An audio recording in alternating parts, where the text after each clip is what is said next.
Hey Optimancers, Chris here. I did a video a while back called the Shock Jock that used Order of Scribes Wizard in conjunction with the Tempest Cleric for lots and lots of lightning-based pushing, but I haven't really done a dedicated Order of Scribes build. So first off, Order of Scribes is a great subclass for Wizard. Contains a ton of little features, and they're all bundled together, disguised as single features. And a lot of those features are really strong. They're also fun. And Order of Scribes has become one of my favorite wizard subclasses, if not my favorite wizard subclass to play. I don't keep a log, but it is very possible I've played more Order of Scribes wizards than any other wizard subclass. Now, that's probably not because of the mechanical strength, though, as I said, I do consider them a quite powerful subclass. It's because, if you like playing wizards, which I do, the Order of Scribes is without question the most wizardy wizard there ever was. The Conjurer is a wizard who specializes in conjuration magic. The Diviner is a wizard who specializes in divination magic and can control the future.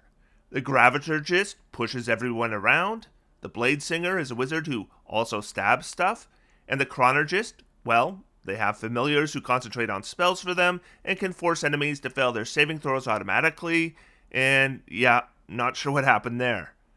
The Order of Scribes Wizard is a wizard who wizards really hard. Your wizard might be a bookworm nerd, but my wizard is the bookworm nerd.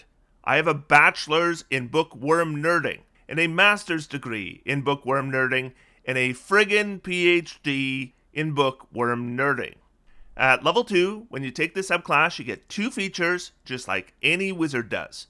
Like, an evoker can copy evocation spells a bit better and cast evocation spells that don't blow up their own party. Blade Singers get a minor armor and weapon proficiency and can blade song a couple of times a day. Illusionists can copy illusion spells a bit better and can have their minor illusion spell look like something while having it also make noise. Chronergists go before anyone else in combat and change the results of ability checks, attack rolls, and saving throws. Okay, that's really good. But it's also 2 features. 2 features for every wizard subclass. The Order of Scribes also gets 2 features at level 2. Wizardly Quill and Awakened Spellbook. See? 2 features. Wait, there's a lot of bullet points. Yeah, Order of Scribes gets 1, 2, 3, 4, 5, 6, and yeah, down here, that's 7.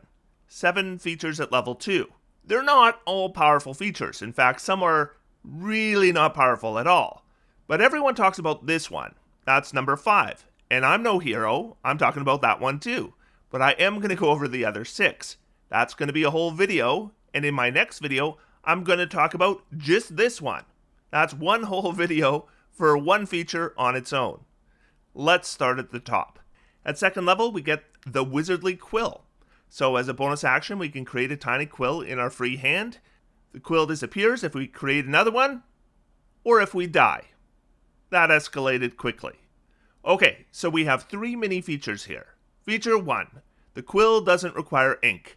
Yes! Wizard power, let's go! When we write with it, it produces ink in a color of your choice on the writing surface. Okay, so ink costs 10 gold pieces for a 1 ounce bottle, so there's that. I mean, it's a ribbon, but I get what they're going for here. We are a wizard nerd, and wizard nerds write stuff down. Next feature. The time we take to copy a spell in our spellbook equals 2 minutes per spell level if we use the quill. And we can erase anything we write with the quill if we wave the feather over the text as a bonus action, provided the text is within 5 feet of you. Now, I'm going to read that last bullet point again, and I'm just curious if you notice the same thing I do. I'm not talking about a trick or an exploit or anything, just something I figure is odd in the way this is presented. You can erase anything you write with a quill if you wave the feather over the text as a bonus action, provided the text is within 5 feet of you. Does that not seem overly technical for a ribbon feature? Like the first bit about producing ink in a color of your choice. When I read that, did you think, wait, what kind of action is it to change the ink color? How close do I have to be to a writing surface in order to write with the quill? No, it's a flavor ribbon. Did the designers think, we better make erasing text a bonus action because we don't want players doing this for free in combat? Because I've never had a DM want to track turns for writing in a book before. Is it like your girlfriend comes home and you've been writing about how her new pants make her look like a Sun Soul monk, and then she sees it and gets angry, roll initiative, then on round 2 you're like, wait honey, look again. I said your new pants make you look like... And then nothing. I don't know what you think you saw, but I was going to write like a Gloomstalker Ranger. And then she's like, oh, I could have sworn it said Sun Soul Monk, but you're right, it's not there. There's no way you could have erased that text right in the middle of combat. Let me make it up to you by doing that thing you really like. We know that would never happen. Why? Because an Order of Scribes Wizard would never have a girlfriend. Don't tell me she's in Canada. I'm in Canada. I will tell you she is not here. So it is just weirdly specific on mechanics, and I don't know why. But you can erase what you wrote. Okay. But let's go back to that middle bullet point for a bit, because that's the meat of this feature that reads like a ribbon, but is definitely not a ribbon. The time you must spend to copy a spell in your spellbook equals 2 minutes per spell level if you use the Quill. So just how fast is that? It's like you're Stephen King writing novels when every other wizard is George R.R. Martin. Let's just say your party is adventuring. They come across an enemy wizard evoker. They defeat them and recover their spellbook. I'm not going to put too much effort into the spellbook. Let's say we have a number of spells in there that our Scribes Wizard already knows, like Find Familiar, Shield, Detect Magic, that kind of thing. But then there's a number of evocation spells we don't know. So here's a somewhat random list I pulled from the player's handbook. We have Burning Hands, Chromatic Orb, Magic Missile, Witch Bolt, Melf's Acid Arrow, Scorching Ray, Shatter, Fireball, Lightning Bolt, Sending, Fire Shield, Ice Storm, Resilient Sphere, Cone of Cold, and Wall of Stone. So these are all evocation spells, and if I was another subclass of wizard, there's definitely some of these I would look to copy into my spellbook, like Magic Missile, Shatter, Fireball, Sending, Fire Shield, Resilient Sphere, and Wall of Stone. I'd probably skip the rest, because they're just not good. So let's assume we're just copying those spells. So that's 1 first level, 1 second level, 2 third level, 2 fourth level, and 1 fifth level spell. That's 1,000 gold pieces in special inks and materials, and it also takes some time. How much time? Well, we have 1 first level, that's 2 hours, 1 second level, that's 4 hours, 2 third level, that's 12 hours, 2 fourth level, that's 16 hours, 1 fifth level, that's 10 hours. To copy just those spells, 34 hours. So if this wizard was to spend 8 hours a day copying spells, that's 5 days of downtime they need to copy those spells. Or I guess 4 days and 1 short day. So why not copy all the spells? Well, then it's 4 first level, that's 8 hours. 3 second level, that's 12 hours. 3 third level, that's 18 hours. 3 fourth level, that's 24 hours. 2 fifth level, that's 20 hours. That spellbook would require the wizard to spend 82 hours copying that spellbook. That is a huge amount of downtime required. So it's just not practical to copy every spell. But evokers do get this feature, Evocation Savant. They can copy those spells in half the time. So for them, 41 hours. So about a week's worth of work. For a Scribes Wizard, thanks to Wizardly Quill, 82 minutes.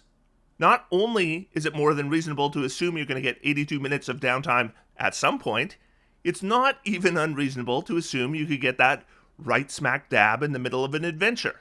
It's really nothing. Now the cost is another matter. That's over 2,000 gold pieces worth of material components and inks, but the time difference is more than dramatic.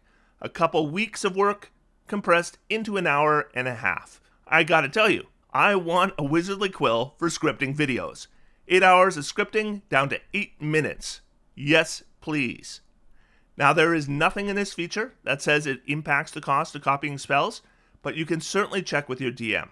Part of the cost of copying spells is supposed to be special inks, and the Quill makes its own ink. So there's no rule here that says copying spells is cheaper, but there is a rule saying that copying spells is 60 times faster than other wizards. Imagine that a ritual was one of those spells. Let's say water breathing was in this spellbook. Then later that day, the party needs water breathing. Well, 6 minutes later, a Scribes Wizard can cast water breathing.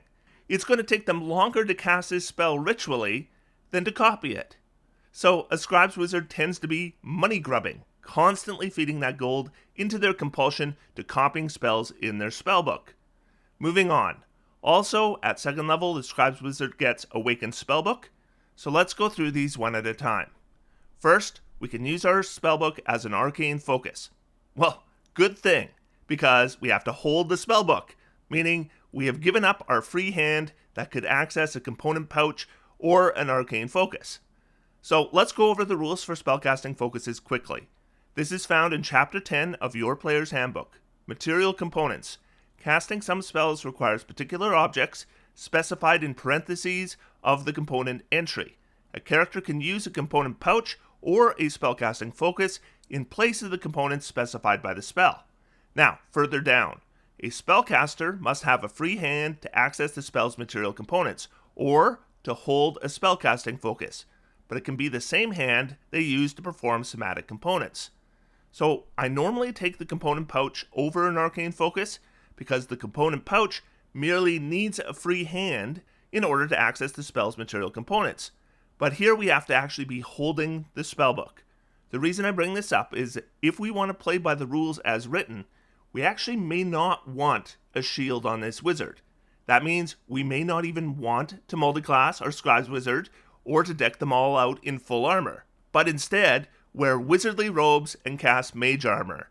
What a nerd. Normally, I recommend a medium armor dip on a wizard, put on half plate and a shield, and rock an 18 armor class. Then you can use that one free hand for somatic components, as well as accessing material components as needed, or anything else we might want a free hand for. Maybe drinking a potion, using a magic item, all that stuff. But if we are holding the book in one hand and then rocking a shield in the other, right here is a problem. It says under material components that the caster can use the same hand to perform somatic components as they use to access the material components of a spell. It could be the intention was that if you're holding a spellcasting focus, you can perform somatic components for spells. But the formatting here means that as written, you can only perform the somatic components for spells while holding a focus if that spell has a material component. So, we want to cast Resilient Sphere. The spell has a material component, and our spellbook replaces that. And it has a somatic component, which we can complete with the same hand because the spell has a material component. But let's say we want to cast the shield spell. Well, the shield spell doesn't have a material component, so we can't use the hand holding the spellbook to complete the somatic component. And if a shield is in our other hand, we can't use that hand either. Now, Warcaster potentially gets us around this because of the second bullet point. But if we don't have Warcaster, we're out of luck. I mean, technically, because a lot of sensible DMs ignore this silly interaction, and as long as you're holding an arcane focus, you can complete both the material and somatic components of spells, period. But it is something you should clarify beforehand, because technically that is a house rule. If the 2024 Player's Handbook makes it so you can only perform the somatic component of a spell in a hand holding a focus if the spell also has a material component, I will go ballistic. I might even write an angrily worded letter. Here's the other messy bit. A spellcasting focus can only be used to replace the component of a spell if there's no cost listed for the material component. So let's say you want to cast Circle of Death. For some reason. Maybe you're just bad at being a wizard. Well, not even Warcaster can help you out. If your hands are full, you can't do it because of the 500 gold piece listed in the material component entry. Your spellbook can't replace this component, and you don't have a free hand to access it. Now, you could put away your spellbook and then cast Circle of Death, but if you want to change the damage type of Circle of Death, which we're about to get to, then tough, because you can't do that unless you're holding your spellbook, which you just put away. Not that there's a lot of spells with costly components that you actually want to be casting in combat and change the damage type for, but if you don't wear a shield, you have that other hand free, so it's not an issue. Same goes for spells with a somatic component but no material component. one hand to hold the book, the other one is empty, and everything works. The second bullet here probably gets more attention than any other Scribes feature, which really it shouldn't, but it does, which is why I tricked you into watching a video all about the second level Scribes Wizard features by teasing this one feature on the thumbnail. And that doesn't mean it's not good, it's probably the best thing you get at second level. When you cast a wizard spell with a spell slot, you can replace its damage type with a type that appears in another spell in your spellbook, as long as that other spell is the level of spell slot you expended. So what this means is, if we cast Burning Hands, and Magic Missile happens to be in our spellbook, doesn't need to be prepared, just written in the book, then we could change the damage type of Burning Hands to force damage. We could call it Forcing Hands. You will fall victim to my forcing hands, which obviously means I'm threatening to cast Burning Hands but change the damage type to force damage. Why are you looking at me like you're scared and disgusted? You should only look scared. Stop looking at me like that. Prepare for my forcing hands, evildoer. Now, if we upcast Burning Hands to second level, we can't switch the damage type to match Magic Missile anymore because we would need to replace the damage type with a spell in our spellbook that's second level. So if we have Tasha's Mind Whip in our spellbook, we could change the damage type to Psychic. So now, my hands are going to damage you psychically. What do you mean they already damage you psychically? That was force damage. This is psychic damage. If we cast it with a third level slot, we need to replace it with the damage type from one of our third level spells in our spellbook, etc. Now, there's a bit more nuance to this. It says you can replace a spell's damage type with a damage type that appears in another spell. Notice it doesn't say either spell needs to deliver that damage type. So let's say we have protection from energy in our spellbook. That provides resistance to one damage type of our choice: acid, cold, fire, lightning, or thunder. So those damage types should be available for any spell we cast with a third level slot, even though protection from energy doesn't deliver damage. The damage type appears in the spell, so it should be available. But check with your DM. Where it gets more tricky is, what if a word that describes a damage type appears, but it's not actually referring to that damage type? Like, Mage Armor says the barrier is magical force. Does that open up force damage for switching? It says force. Force is a damage type. I don't think so, because it's not referring to force damage. It's important to differentiate between when a word refers to a damage type or is just using the word to describe something else. It would be like if you thought forceful hands meant anything other than force damage. It would be absurd. What about templates, though? Like, if I have Summon Fae in my spellbook, the template is part of the spell, and it says piercing damage and force damage in the template. Are those available for switching? Not just whether I could access force damage for another second level spell, but could I also have summoned the Fae and then switch the damage type they deliver to something else? It's not super clear. I mean, it's not like this feature needed the same mechanical specificity as erasing something you wrote or anything. Personally, I would harbor the guess that it's not available for switching. Here's my reasoning. If you cast Summon Fae, and the Fae attacks a creature that's resistant to non-magical piercing damage, that resistance applies because it's not the spell that's delivering the damage. The spell summoned the Fae, and then the Fae is doing the damage. If we apply the same logic to damage type switching, it shouldn't be permitted. But it is definitely a gray area. Maybe we should even be applying different standards for what damage types can be switched and what they can be switched to. Like, maybe we can't change the piercing damage of the Summon Fae, but the template is part of the Summon Fae spell, so maybe we should still be able to access piercing damage for some other second level spell. So we could cast Tasha's Piercing. I'm not even going to finish that sentence. Personally, I would apply the same standards to what damage types can be accessed as I do for what damage types can be switched. Simple is better. So if that's all clear, let me muddy the waters. So I can change my Burning Hand spell to deliver force damage if Magic Missile is in my spellbook. That's obvious. Here's one that's less obvious. So let's say I have Tidal Wave in my spellbook. It is a third level spell that delivers bludgeoning damage. So I can access bludgeoning damage to switch the damage type of another spell cast with a third level slot. So I have protection from energy. This gives me resistance to a damage type from this list. Bludgeoning isn't on there. Can I use this feature to cast protection from energy to get bludgeoning resistance? I mean, the spell does have damage types, it just doesn't deliver those damage types. It provides resistance to one of them. Also, what if a spell has multiple damage types? Can I change all of them? Like Fire Shield gives you resistance to one type of damage and it delivers another kind of damage. Can I switch them both? So, let's say I have Ice Storm in my spellbook. That does bludgeoning damage and cold damage. So, can I give myself resistance to bludgeoning and deliver bludgeoning damage if I'm hit by a melee attack if I cast Fire Shield and switch both damage types? I'm not going to tell you the right or wrong way to handle this feature. I will just tell you how I personally run it as a DM.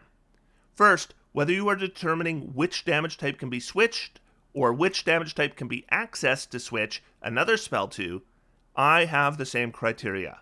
So if you can switch a damage type, you can also access the damage type to switch the damage of some other spell. I only allow one damage type to be switched. It says you can temporarily replace its damage type. That's singular. Third, I only allow damage types to be accessed if it's referring to a damage type. So it just saying force doesn't mean anything. It's got to be referring to force damage in order for that to be switchable. But fourth, I do allow you to switch damage types whether or not the spell delivers them. So if you want to cast protection from energy and get protection from bludgeoning, as long as you have bludgeoning in some other third level spell, I will allow it. I don't know if that matches the design intent of the feature or not. That's just the way I personally run it. Your DM may run it differently, so check with them. However, what this does mean is that spells can be awful and still be good to have in your spellbook. You just don't prepare them. I would never prepare Ice Storm, but if I have Ice Storm in my spellbook and then I cast Wall of Fire, I can have the Wall of Fire deliver bludgeoning damage. That's a great switch. Ice Storm takes 8 minutes to copy into your spellbook. It's well worth that time, even if you never prepare it. There's also spells that look better for preparation because of this feature. Normally, I would never prepare Cloud Kill because many creatures are immune to poison. However, if I have Bigby's Hand in my spellbook, then I could have my Cloud Kill deliver force damage. That's a whole lot better. So what types of damage do you want to switch your Fireball or that kind of spell into? Here are some general guidelines.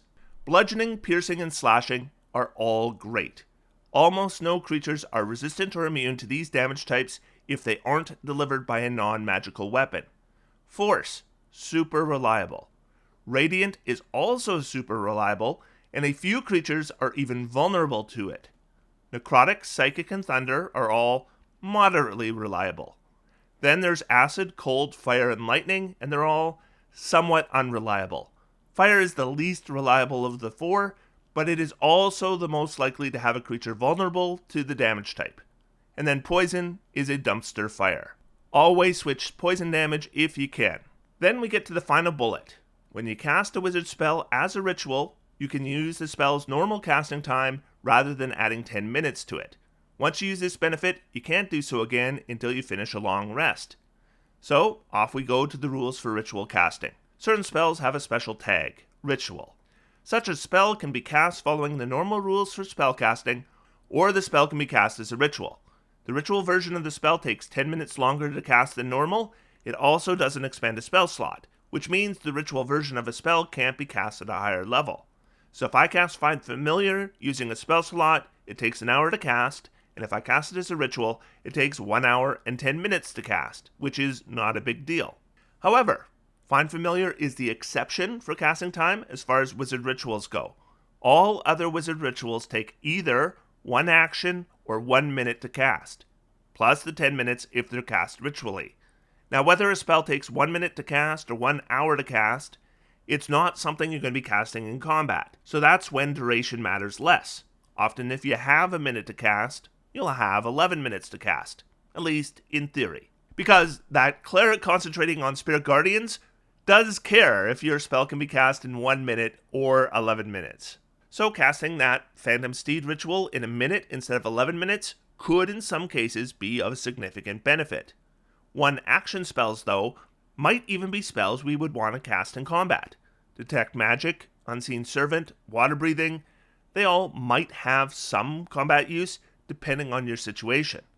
Also, there could be times out of combat where one action casting time could be of benefit. For one, casting a spell that takes longer than an action uses your concentration. So if you're concentrating on another spell and you want to cast Water Breathing, Scribes can do it with an action, so they get the benefit of casting it ritually without interrupting their concentration. In something like a social situation, setting up Rary's Telepathic Bond as an action to allow telepathic communication between party members could be helpful. This is not a huge feature. In fact, it's probably a ribbon, but there are occasions it's going to provide a tangible benefit. Finally, here right at the bottom might be the biggest benefit of this feature, or at least the biggest potential benefit. If you need to replace your spellbook, you can do so over a short rest using your Wizardly Quill and a blank book, and you replace your spellbook at the end of the rest, including all its spells. No other wizard can do this. Now, 99 out of 100 times, nothing is going to happen to your spellbook.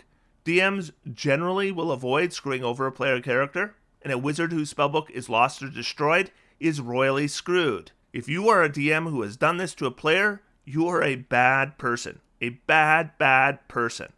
I don't want your excuses in the comment section. Don't bother writing them. You're bad.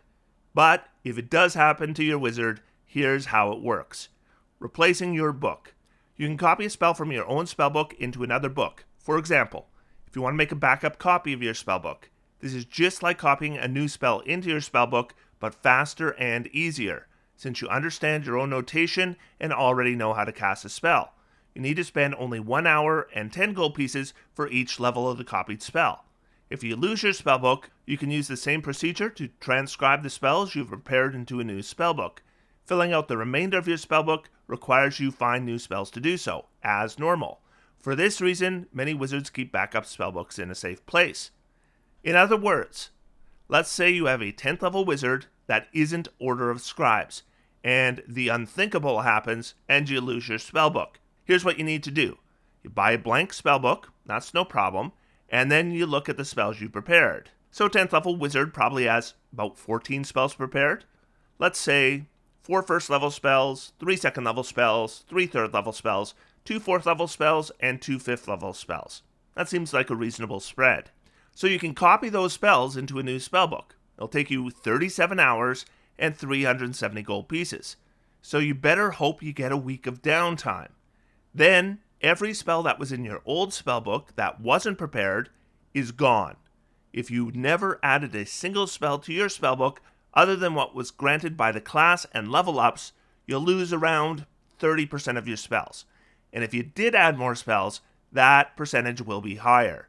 You probably just lost all your rituals because you don't need to prepare those. It is a disaster. For Scribes, take an hour and a blank book, and you're back in business 100%. Again, hopefully that's not something that will ever happen to any of your wizards, but if it did, Scribes would be a lifesaver. Now, can you believe we only went over the second level features of this subclass? My nerdy bookworm wizard is packed with stuff. In my next video, we're going to talk about the most powerful feature that the Scribes Wizard has, Manifest Mind. It's one of the strongest features that any wizard has. My nerdy bookworm is so smart, even his spellbook is smart. I'm doing a whole video on this one feature, and that's the next one in this series. But until then, I'm going to sit back, relax, and have some fun. D&D is for everyone. Thanks everybody, and I'll talk to you soon. Thank you to Aaron Kaler, Adam Langley, Rob Reichelt, Awesome Face, Benjamin, Brett McDowell, Dash Panther, Dave Peters, David Lotz, David W. Skibbons, Gakumaru, Ian Johnson, James Thomas, Jad Zan, John Cripps, Jonathan Haynes, Jonathan Lexi, K.J. Aurelio, Kevin Casey, Kurt G., Kavathe, Marlon Rooks, Nathaniel McCauley, Nick Simmons, Rye Squy, Sadqueni 7, Stephen Edmondson, and TUM.